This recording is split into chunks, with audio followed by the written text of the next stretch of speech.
Coach Barnes joins us again. Yeah, we're on PM about a month ago, right after the press conference, but I got a feeling that your feet haven't hit the ground yet. No, they have not. It's like drinking out of a fire hose, but it's great things, but we're definitely in transition. And I wanted the sun, too. Yeah. But I didn't want the humidity, but I wanted the sun. I'm used to the desert, the dry heat. I know. Welcome to Florida. Listen, going to SMU now, you're going to have to get used to this humidity. This is breaking me in. Yeah, tag, you're it. Yeah, you talked about, when you were with us last month, that really the transition in the sense of your program and your team is going to be kind of a smooth one because so many folks are coming with you. Yeah, so we brought our whole staff, brought the coaching staff, brought a couple GAs, one of our assistants. So familiarity there, but just a totally new team.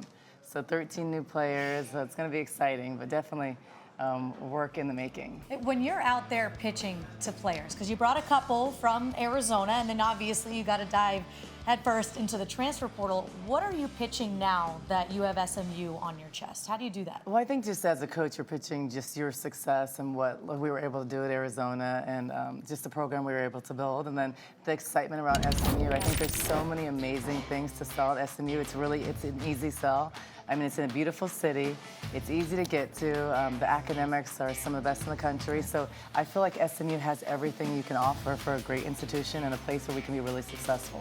And you had mentioned the new athletic director is Damon Evans, and that he really does invest in women's sports. He has a track record of it at other places he's been. What does investment look like for SMU women's basketball? Well, so there's different things. I mean, it's not only monetarily. I think that we all think investment, we think of monetary. Yes, that definitely helps, especially with the state of college athletics today. But I think it's the want to support women. Yeah. I think that's a choice. You're not getting the return right away. And a lot of times that comes from football, men's basketball. That's the reality.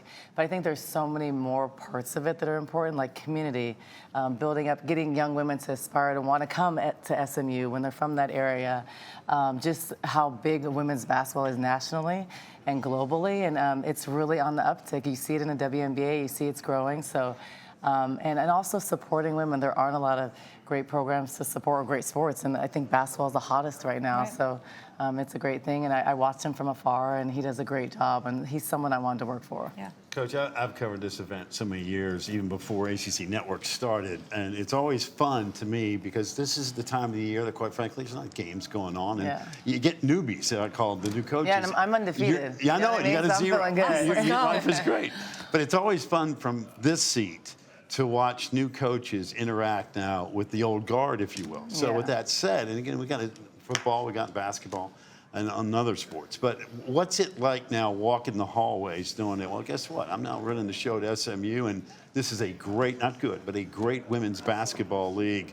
Walking into those meetings, interacting, getting ideas, absorbing everything. It's got to be a cool experience. It's cool. It's just so different because you think about it. I was in the Pac-12. This is all in 3 years.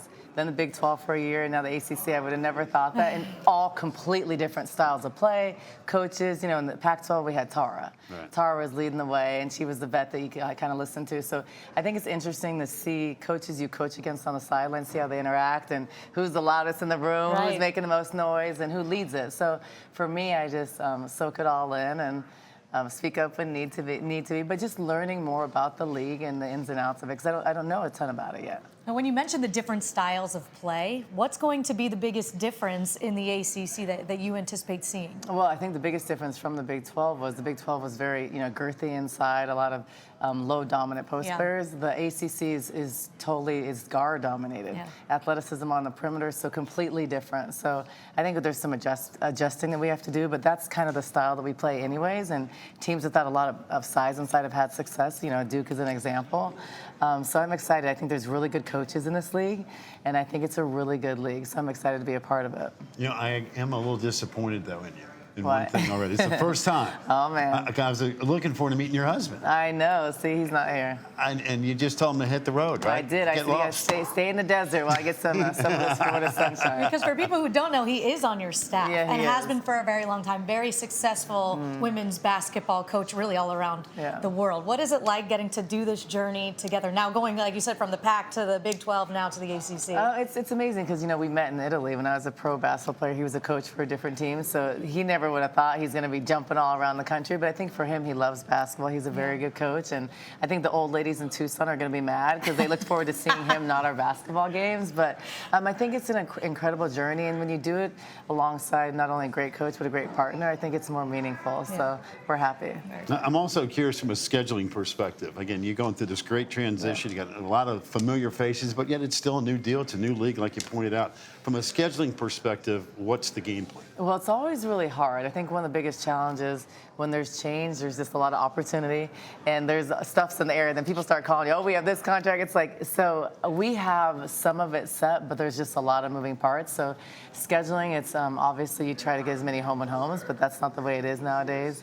But I think logistically, it's a lot easier in Dallas. You can drive to a lot of places. We did not have that luxury on the West Coast a lot. So I think that's why it's been a little bit easier. And there are, there's TCU down the road and a lot of good teams close by. So we're probably short like 3 games. And typically when you take a job at this time, you're short like 8.